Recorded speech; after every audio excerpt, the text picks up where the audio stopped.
Coming to you from Brick House in downtown Brooklyn, this is 112BK. On the show today, ethnic media outlets in the city, bringing an international perspective to local reporting. And New York's International Children's Film Festival is underway, and some of it's happening in Brooklyn. Hi, I'm Ashley Ford, and I'm back after jury duty. No, wait, sorry. That's a lie. Because I didn't want to make y'all jealous that I was in the Big Easy, girls trip style. My producer told me the show fell to pieces in my absence, but I think that was a lie to make me feel valued. Those are white lies, harmless or trivial, often told to avoid hurting one's feelings. The director of communications at the White House, Hope Hicks, fessed up to telling her own white lies in a House committee hearing the other day, the day before she quit. Maybe because Trump called her a dummy for being honest about telling white lies. But she simply testified that she'd say things like he's in a meeting, he's on the crapper, he's in a McDonald's-induced food coma, when he wasn't, so that people wouldn't bother him. But that's something any administrative assistant would do for a boss, to take some of the load off. And it doesn't seem worth mentioning in a committee hearing, unless you're counting on some wiggle room in the definition of what a white lie is, and don't want to be accused of lying about the fact that you actually lied, about important things, like covering the tracks of email communications between Don Jr. and the Russians. I know it was you, Fredo. Meanwhile, the Mueller investigation is pretty good at exposing liars. 2 of the indictments handed down so far have been for lying to the FBI. On the show today, ethnic media in the city, how outlets outside the mainstream media connect their readers with mainstream culture, and a visit from a couple of folks connected to New York's International Children's Film Festival. It's not just for kids. But first, these things. This is kind of a kooky story, so see if you can follow me. We'll call it From Russia with Tainted Love. After a burned body was discovered in a shallow grave in Russia, a woman is indicted for murder. She evades the rap by seducing the lead detective and flees to Brooklyn, Sheepshead Bay. She seduces more men, drugs them, steals their lives a lavish life, and then decides she's gonna take on the identity of a Queens woman who kinda looks like her. How? Well, like any good New Yorker, she drugs her cheesecake. But the woman doesn't die. And when she wakes up and recovers, she discovers the scheme, and woman A, the one from Sheepshead Bay, is charged with the crime. And it's not just for ruining a perfectly good piece of cheesecake. Brooklyn Children's Museum will be celebrating what is perhaps the coolest and definitely the most colorful Hindu festival, Holi. They've partnered with South Asian brands Jai Jai Hooray and Dunya, Work Out Your Bollywood Star, to, quote, bring you a day of art, dance, food, and wonder that will make your whole family feel like you've been transported to the streets of Mumbai. They've commandeered a nearby park and promised plenty of colorful powder to toss into the air. Stay tuned for our first guest.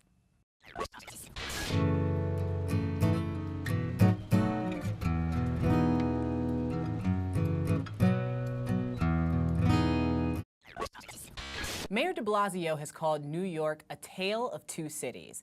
But if you look more closely, it might be considered mini tales of multiple cities, given the astounding diversity and sometimes the fragmentation that results. Ethnic and local media have historically worked to bridge some of these divides, but they lack support, even from the city itself. 80% of city advertising in newspapers goes to the mainstream publications, even though the local and ethnic presses have a larger combined circulation.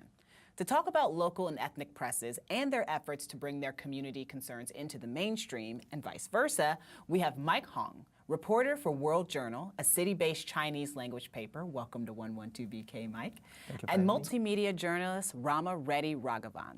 Thank you for coming in. Thank you. I'm so happy to have you both here. I can't wait to talk about this. Mike, can we start with you? Sure. Talk to me a little bit about your readership at World Journal. Who are they? What kinds of things are they interested in and want to hear? Yes, actually the World Journal is a nationwide publication. Awesome. Yeah, it's a nationwide, and we serve the Chinese community in United States, and we had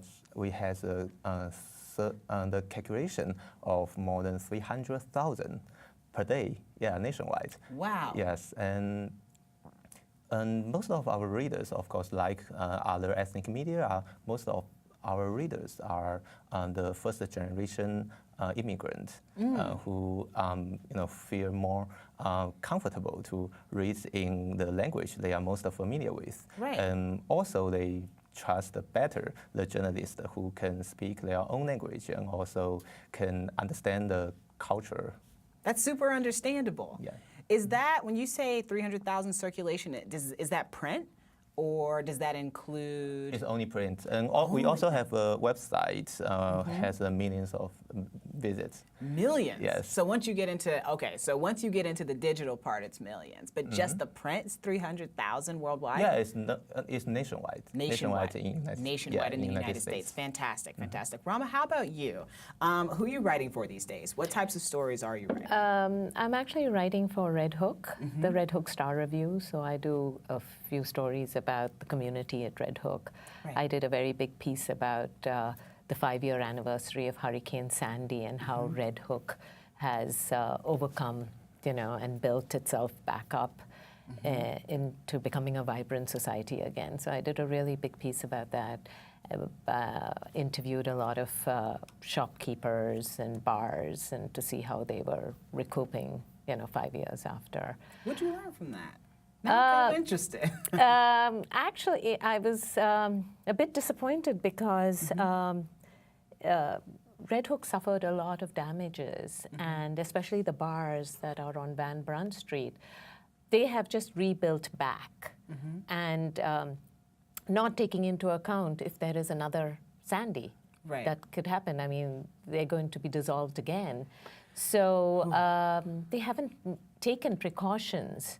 Right. Because there was no money to pay for all those precautions. So is it that the city didn't take precautions, or that the businesses haven't been able to take precautions because of the lack of funds? The city, I mean, I don't know where the problem is, but I spoke to some of the bar owners, and they just did not have the money to fix a lot of things that needed to be fixed for them to be protected against another Sandy. So a lot of them had to, don't believe a lot of them got a lot of money from the city. Right. They had to fundraise on their own to get funds to build back. So yeah, it was very interesting. Wow. So what connects you guys is that you were both fellows in CUNY Center for Community and Ethnic Media, correct? Yes. And tell me about that fellowship and how it affected you with your journalism work. For me, I accept 2 fellowships from the CUNY. From CUNY, one is the business reporting fellowship, and the other is the health reporting fellowship. I think it's very important, the training as the journalist, and also how to do the journalism in New York City is very particular on that side. So, they invite a lot of the speakers who are the veteran reporters to lecture for us how to do the journalist to report on the business and also on health in New York City, and also how to do it at the viewpoint of the community, and also especially in the immigrant community. Right. Yes. Which is what's so necessary. Yeah, to be because perfectly honest. so-called make the untold story be told. Right. Yeah, that's what a lot of the mainstream media, they ignore the side of, and also we have a language benefits, and also, the immigrant community, like the Chinese community, they feel more comfortable and also more trustworthy to talk to the Chinese reporters. Right, about these big issues. Yeah, about the big issues, and also it also impacts on the policy making, and also. So that they can remain engaged and know what's going on, like civically. Absolutely. Ramaa, how about you? How did the fellowship really affect, did it affect? No, it was great. The fellowship that I did was with Feet in Two Worlds, with his an immigrant newspaper online. It's online. And what I did was, it was on education, in the city, immigrant education, which was fabulous for me because I brought out a lot of stories about immigrant children in dual language schools and around the city. And it also helped me hone my radio skills because it was run by John Rudolph. So, so that was fabulous training, and I learned a lot. Right. So when we were looking up the mission of CUNY's program, it said the mission is at CEM to connect new immigrants and ethnic communities and all communities here in New York City with larger conversations and give them the tools for civic engagement, like we were talking about a little earlier. Do you guys see that happening? Like, is there enough of this happening, the kind of work that you do in New York? And do you feel like the city is actually supporting that kind of work to tell these different stories and to get people civically engaged in the communities? I find that we are able to tell our stories, but for me, my problem is there are not that many outlets that are interested in taking the stories. Right. So that is my biggest roadblock, I find. I just find that people are not interested in hearing stories about ethnic media. Is it too few just locally, or would you say in general? In general. Wow. Because I've pitched a lot of my stories to NPR, for the radio, and I've not just, I don't know, they've just not been interested. What's a story you have in your pocket right now? I actually just did a book review about 2 books that were written about Brooklyn, which was Manhattan Beach and Visitation Street, and they happen exactly. Visitation Street happens in Red Hook. It's a story that happens in Red Hook. So I just finished writing a book review about those 2 books. Excellent. For the paper. Excellent. How about you, Mike? Yes, the World Journal is the Chinese language newspaper. So I do most of my work. I do all my work for World Journal in Chinese. And for World Journal sites, actually because the Chinese population in New York City is growing rapidly. Like now, the Chinese population is 6% of all New York City populations. So actually, for World Journal, it's the situation is good. The city, they have the advertisement on World Journal about the important issue like the elections, like a lot of the policies. But we also that the community know what's going on the city, like the policy making. Is that and what also you do? election. Yeah. Specifically? For me, I'm the reporter for cover. Right. Most of my coverage now is the elections and also the immigration.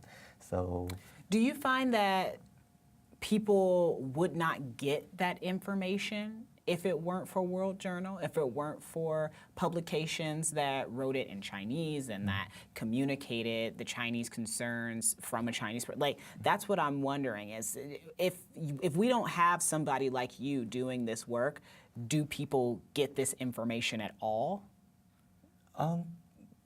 Yeah, nowadays, through the social platform, social network platform, yeah, some of the voice can come out, but as a newspaper, we have the very powerful position engaged in this kind of conversation, and also in recent years we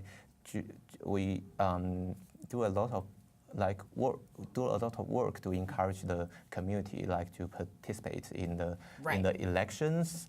The voting power, is like the former New York City mayor, the egg coach, said to a Chinatown at the time when the Chinatown community protested the jail site in Chinatown. There's a famous quote: "You don't vote, you don't count." So that's one of the mission, I think, for the ethnic media to really to motivate the community to register to vote and to be part of that conversation. Now, do you encourage people to vote? Or like the paper, do you cover national, local?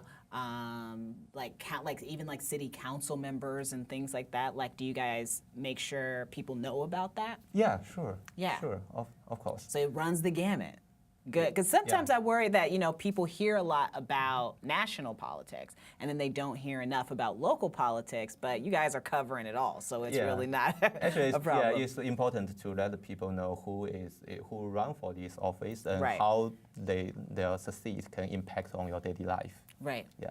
That's our job. What do you see as your role in your community? Like, do you see it as like an educator, an informer, or?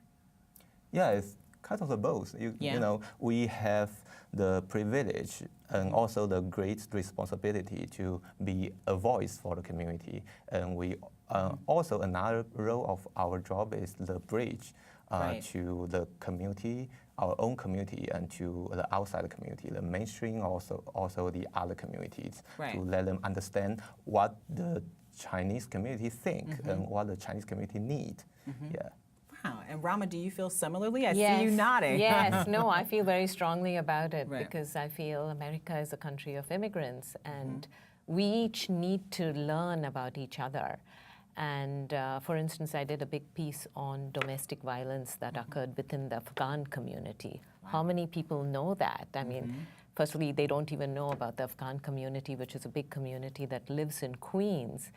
But they were a result of coming here after the war that was fought, we fought in Afghanistan. So a lot of the people got green cards and got here.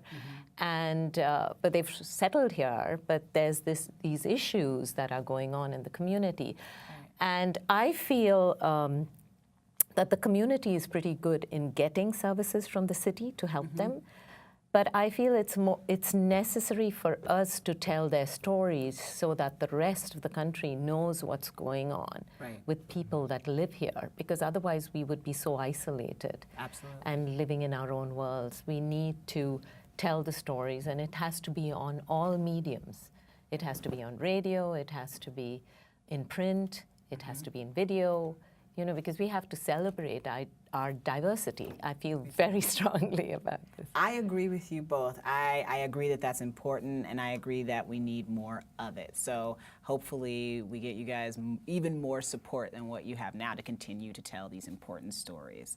Thank you so much for coming. I really appreciate it and hope to have you back again soon. Thank you so much. Pleasure. Thank you.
The city hosts a lot of film festivals, from the glitzy to the rarefied. It's often hard to get a ticket and to get behind the velvet rope. But this next festival is different. Less hype, more tykes. That's right, you won't get turned away with your toddler. It's the New York International Children's Film Festival. But don't get me wrong, it's not just for children. There's a pretty amazing lineup of shorts and anime and more. To tell us about it is programming director Maria-Christina Villaseñor. Welcome to 112VK. And filmmaker Joel Ramirez. Thanks for coming on the show, Joel. Thanks. So can I just start with you, Maria-Christina? How was the festival started and how long has it been around? The festival is actually about to celebrate its 21st year. So it was started back in 1997 by a couple, our founders, who were interested in really bringing something more substantive to children and families, really feeling like there was some artful stuff out there, sort of in the programming for adults that was really lost in terms of family programs. So they really marshaled resources and were scrappy and got an amazing sort of range of shorts and feature films together from around the world. A lot of great animation that's being produced internationally, and just really smart short filmmaking, and started to put things together and just build this great critical mass that here we are 21 years later. Are there other festivals like this around the country? There are other festivals like this around the country, but we are amongst the largest in North America, which is really fantastic. So we have an audience of about 25,000 different families that we serve every year throughout New York City, and we also do programs. We share programming throughout the country, and we do collaborations with other festivals internationally. So it's really nice, the scale of it, and being able to have this international factor to it and really represent different countries and different thematics, different cultural representation in this broad way is really fantastic. Fantastic. And Joel, how long has this festival been on your radar? Well, probably since early last year. I think I had looked up a lot of different film festivals that are doing something different, something that had to do more with like a younger audience, and usually younger audiences means more imaginative to me, because if you have your childlike imagination, then that's something you want to hold on to, really. Right. And do you make work specifically for children? It's weird. I don't plan to, but it's just my style. It's usually it has to do a lot with children. Some of the stories I tell, and this story I happen to turn into a short film, does fit into that narrative, because I think when you're young, it's just like you have no filter to who you are, and if you want to show somebody that you care about them, you do whatever it is. You grab a little butterfly and you give it to them, and the butterfly's dead, but you want to show them you love them. But you want to show it to them. Yeah. And we're going to talk more about your film in a minute. I'm very excited to talk about it. But yesterday, an article published in Metro USA called the festival Progressive, Inspiring, and Not Just for Kids. The New York Times said the festival has adults lining up too, which is accurate, okay, because I'm lining up. But first of all, how have you managed to create a children's festival that can garner adult interest? Was that hard, or did it happen pretty naturally? No, I think it's really organic, and I think Joel is a good example of that. I mean, his short Piñata Love is focused on children and their experiences, sort of trying to connect in New York City. It's this wonderful Mexican-American experience, and imagining a filmmaker like Joel putting that together. It's not necessarily something that was created for kids in mind. It might focus on children, but very often our films don't focus on children. They are a range of different thematics and styles, but we feel like there's a point of entry. So what we really do is try to never take our audience for granted, to understand that kids come to things and they may have different levels of understanding, but they are capable of complex thought and different kinds of reactions, and connecting to this idea of change, of growth, of wanting to find, simpatico peers and whatnot. And so we do a huge amount of research throughout the year to find films throughout the globe and throughout festivals internationally, as well as our submissions. So we look for a lot of stories that weren't necessarily made for children in mind, but we think are really powerful and have a message and a kind of quirkiness and a sort of spirit of playfulness that I think is just inherent in the art-making process. And so I think the strength of those films and the fact that we're bringing a lot of really great titles, feature films as well, internationally together, really lands with a lot of different audiences. Seems like it. It definitely seems like that's being accomplished. Joel, can you talk to me a little bit about Piñata Love? So growing up Chicano in California, this is just a love story of a boy that makes a piñata for a girl at school, and there's no dialogue in the film, so it gives the viewer the chance to kind of self-interpret it, what's happening, how that kid's feeling, how the girl's receiving this, and it just lets if a child's watching this, take their own interpretation for how this experience is happening for them in their mind.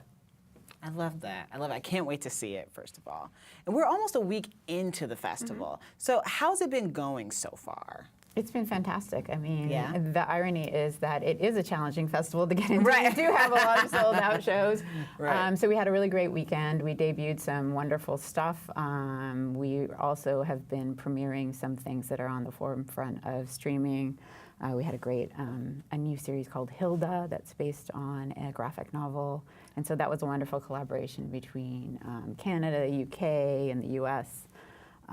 We have some great films. We tend to give things a lot of screenings because we do have sold out audiences. So a lot of anticipation that's coming up for a title this weekend. It's a feature film from Holland and Suriname. So it's exciting. It's a rarely seen corner of the world, and it sort of treats the African diaspora in a different way. It's about a girl who is growing up in the Netherlands. Her family's in Amsterdam, and her family's divided. She lives with her father, and she's looking for a way to connect back to her roots, and her roots are in Suriname. And so conveniently, there's this singing contest that happens to take place in Suriname that she gets into. And so it's this great play on a musical genre. It's all about finding your roots. I think it provides really compelling content to an American audience to sort of look at what the immigrant experience is in another country and sort of see parallels and differences. Right. And stop centering America a little bit. Exactly. And see that a lot of the stories that are resonating here in terms of our kids and communities take place in other places, and that a lot of those struggles and feelings and things are the same, but you have a different lens. It's interesting that you talk about struggles and feelings, because one of the things that I'm wondering right now is we're having a lot of interesting, difficult conversations, especially in this country right now. Things that I think in minority or marginalized communities have been talked about for a long time are now entering mainstream culture conversations. Are you seeing some of that showing up in the films, in these films for children? Not necessarily for children, but yeah.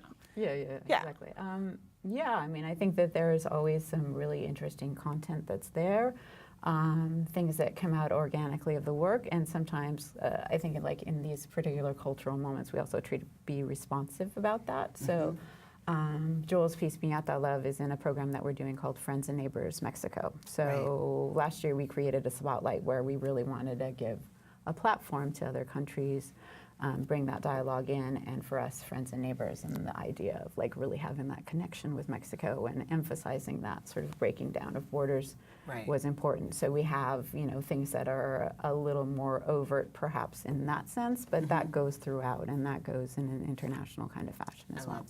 I love that. Well, I hate that we're out of time, but because I have so many more questions, and also because I'm really excited about Piñata Love. But can you tell me, for all the people like me who are watching this and are really excited, maybe they want to come see something or try to see something, even though a lot of it is sold out, where did they go?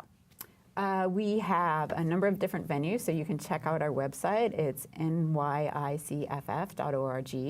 You can see our full schedule. We have a great VR junior program, which is a first as well. We're doing VR this year. We have 3 more weekends of short and feature films, and we have great venues in Brooklyn, in Manhattan, in Queens this year. So we're spread all out, and we are happy to have accessible screenings for kids and families and adults throughout the city. Fantastic. Well, thank you both so much for being here. I really appreciate your time. Thanks. Thanks for joining us today, which, by the way, is the start of Women's National History Month. We'll be back next week to explore and celebrate that. Plus, more on gun control, and we'll meet a candidate looking to defeat a Republican congressional incumbent in the midterms. Hope you can join us.